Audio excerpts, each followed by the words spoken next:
In the previous episode, I told you all about the beginning of my trip across the Pyrenees.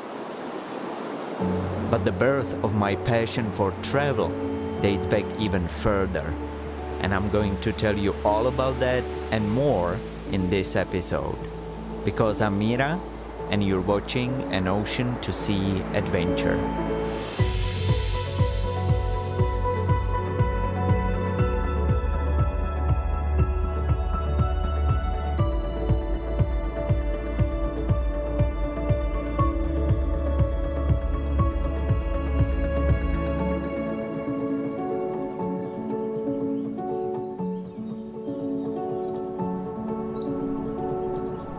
Let's start where we left off in the previous episode. After leaving Vézelay, I continued south, and the bridge in the city of Blanc appeared before me like a mirage. In fact, I wouldn't even know about it if I hadn't flown the drone.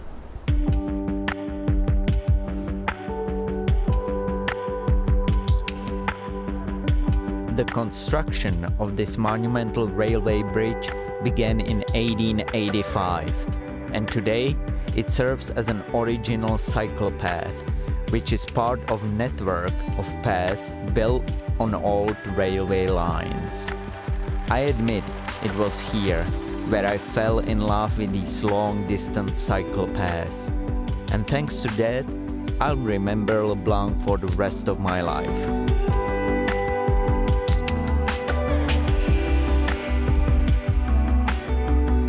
By the way, can you see the green hill right by the castle? That is where I spent the night on the street.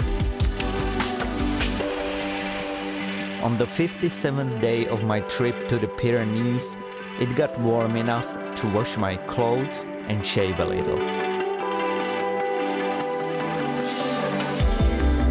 And on the 60th day, I finally arrived at the Gironde river, which flows into the Bay of Biscay near Bordeaux.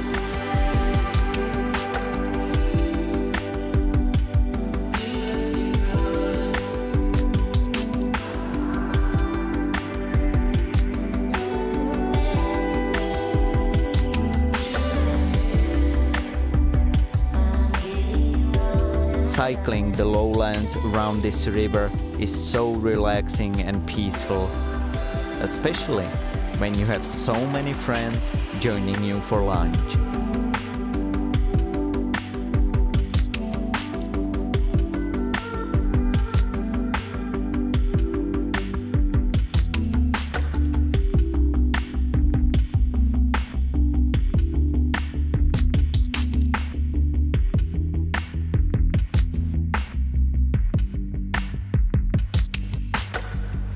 It was the beginning of April when I spent the night at the Gustave Eiffel Bridge from 1879 near the town of Saint-Vincent-de-Paul. In the evening, I wanted to cook something to eat, but the pump of my petrol stove broke. So the next day, I went to Bordeaux, where I spent 5 days shopping and waiting for a new pump.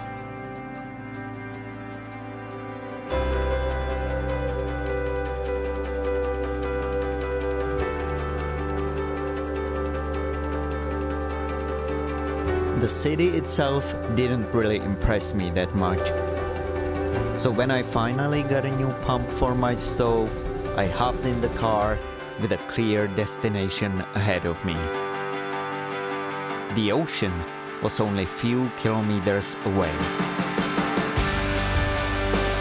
So why is coming to the ocean so important to me? One day, when I was still a schoolboy, I asked my dad if he could go on a trip somewhere other than our cabin, which was only 20 kilometers from our home in the Czech Republic. And to my surprise, Dad agreed. Maybe because we've never been abroad on a holiday together, let alone by the sea. And so, we took the car and set out on the road. And whenever we reached the sea, the atmosphere on the way always changed. Only by the sea did we really feel the distance and the incredible intoxication of freedom which absorbed us in all its beauty. It wasn't until later that I realized that it was during my travels with my dad that my passion for travel was born. It is that passion that drives me forward ever further for a new daily adventures.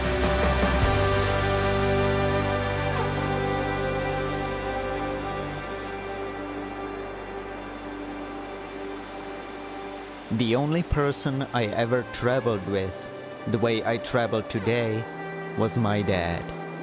And even though we only took 6 short trips, my dad once told me that our trips through Europe together were one of the best times of his life. And so, I decided not to travel alone anymore. I take my dad with me.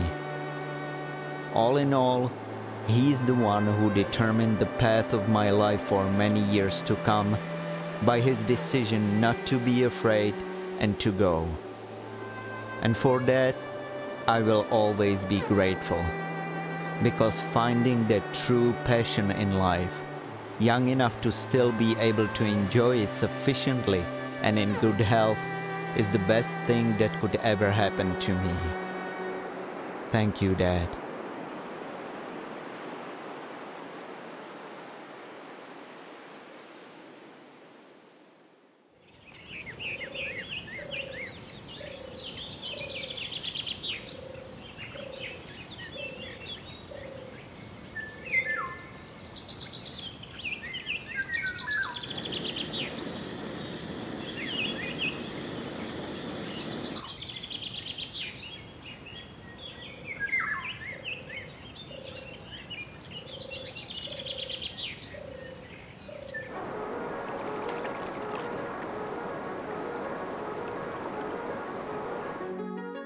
It was the middle of April.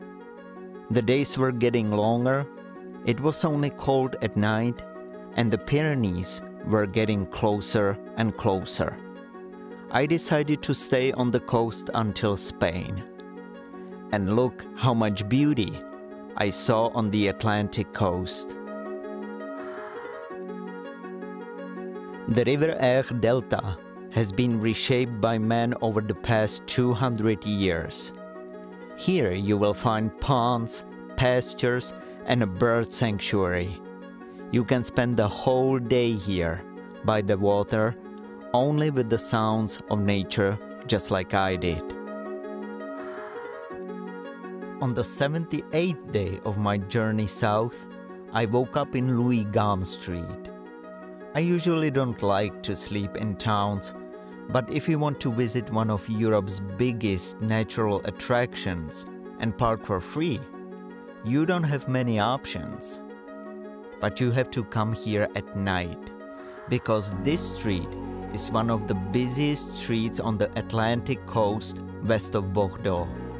It lies north of the largest dune in Europe.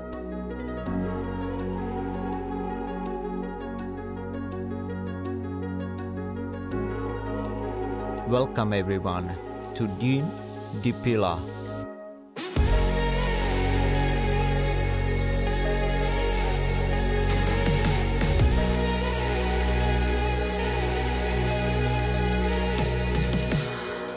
These 60 million cubic meters of sand were shaped by several stages of climate change over a period of 4,000 years. The highest peak of the dune is more than 100 meters high, and over 2 million tourists visit it annually.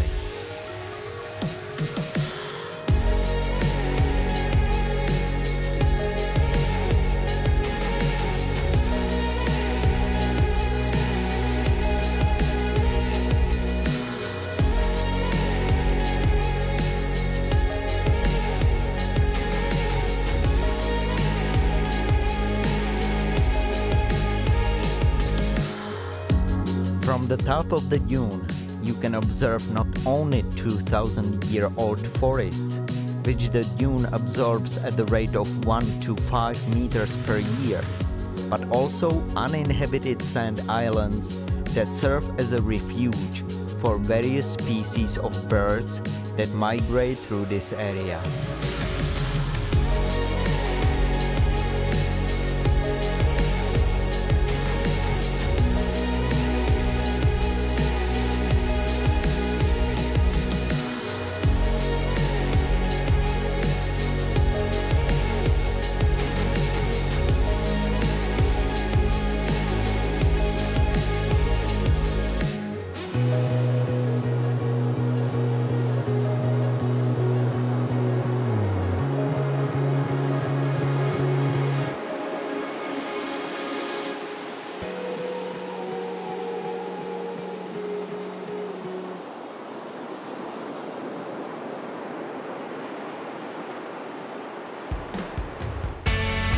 In the next episode, I will finally arrive at the places where the Pyrenees meet the ocean. The coast turns from sandy to rocky, and the inland lowlands become highlands. Don't forget to subscribe to my YouTube channel if you want to watch more. And if you want to see some pictures and read more stories, check out my socials. Thanks for watching and see you next time.